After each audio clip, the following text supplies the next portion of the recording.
کچھ لوگ جو ہیں وہ کسی صورت کے اندر بھی جو ہے وہ اپنے ماتھے کی شکنیں نہیں جانے دیتے۔ اللہ تعالیٰ نے اپنے محبوب کو فرمایا لو کنت فظا غلیظ القلب لانفضوا من حولک، اے محبوب اگر تو ترش مزاج ہوتا، ماتھے پہ شکنیں ڈالنے والا ہوتا تو اتنے لوگ تیرے گرد کبھی بھی جمع نہ ہوتے۔ تو یہ تیرے چہرے کا کمال ہے اور تیرے رنگ اور انداز زندگی کا حسن ہے کہ لوگ تیرے ارد گرد ہجوم کر کے آئیں۔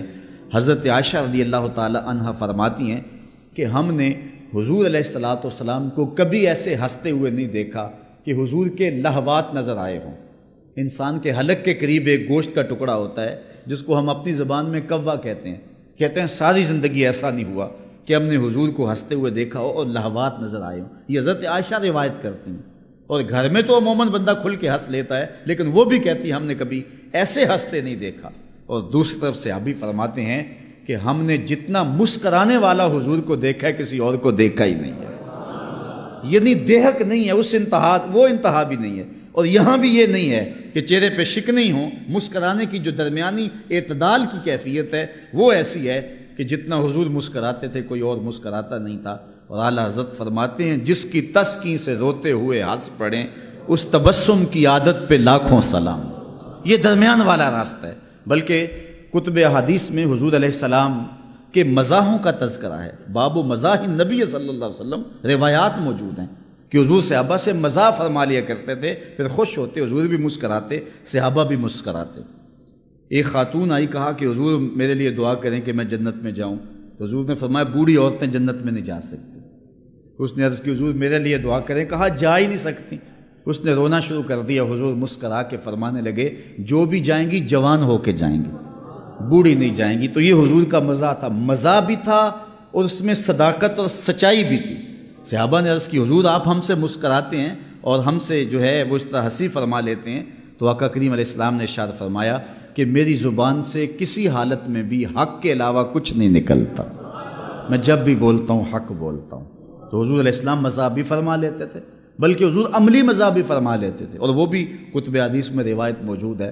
حضور کا ایک صحابی ہے اور وہ ایک دیہات کا رہنے والا تھا اور پنڈ سے آتا تھا، مدینے میں آ کے گھاس بیچتا تھا، اور پھر جو پیسے کماتا اس کی چیزیں لے جاتا اور جا کے اپنے گاؤں میں پھر ان کو بیچتا، دوہری کمائی کرتا، وہاں سے گھاس کاٹ کے لاتا، یہاں بیچتا، پیسے کماتا، کچھ پیسے وہاں سے مل جاتے، پھر یہاں سے شہر کا سودا خریدتا اور جا کے اپنے گاؤں میں فروخت کرتا۔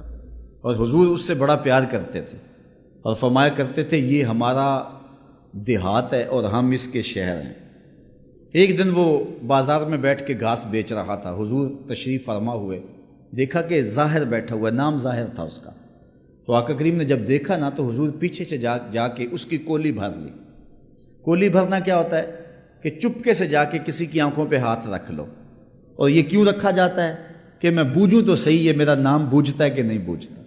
ہر وقت کہتا ہے جی تم تو رہتے ہی میرے دل میں ہو، میں تمہارے سے پیار ہی بڑا کرتا ہوں، اور جی تم آئے ہو ابھی تمہاری باتیں ہو رہی تھی تو میں دیکھوں تو صحیح کہ اس کے لبوں پہ میرا نام کب آتا ہے، کتنے نمبر پہ ہوں میں۔ اس لیے بندہ کسی کی آنکھیں بند کرتا ہے کہ یہ مجھے بوجھتا ہے کہ نہیں بوجھتا، اور اس کی بھی کوشش ہوتی ہے کہ جو ہے وہ میں جلدی جلدی بوجھ لوں، وہ سمجھے کہ جو ہے وہ میں اس کے دل میں رہتا ہوں۔ اب حضور علیہ السلام نے جا کے اس کے آنکھوں پہ ہاتھ رکھ لیا اور آقا کریم نے آنکھیں دبائیں، اور اس کو کیسے نہ پتہ چلا ہوگا کہ حضور ہیں۔ اللہ اکبر، یہ کیسے ہو سکتا ہے؟ حضرت انس کہتے ہیں کہ ایک دفعہ میں نے حضور سے مصافحہ کیا تھا، حضور کے ہاتھوں کی ٹھنڈک آج تک نہیں جا رہی ہے۔ اللہ اکبر، اور آنکھوں پہ حضور کے دستے مبارک آئے ہوئے ہوں تو کیسے نہ پتہ چلا ہو۔ بلکہ روایت میں آتا ہے کہ اس نے اپنے پشت کو حضور کے سینے سے جوڑ کے رگڑنا شروع کر دیا۔ اللہ اکبر، آنکھیں کھولتا ہی نہیں ہے۔ حضور پوچھتے ہیں بتاؤ کون ہوں، اشارے سے پوچھ رہے ہیں، لیکن وہ نہیں بولتا، اور میں کہتا ہوں نہیں بولنا تھا اس نے۔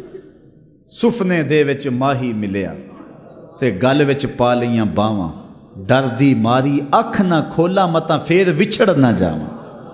اللہ اکبر۔ پھر حضور علیہ السلام نے فرمایا اس غلام کو کون خریدے گا؟ اس نے کہا کہ حضور میں تو بہت سستا ہوں، جو بھی خریدے گا۔ تو حضور نے فرمایا نہیں تو سستا نہیں ہے، تو اللہ کے ہاں بہت مہنگا ہے۔ تو حضور مزاح بھی فرما لیا کرتے تھے۔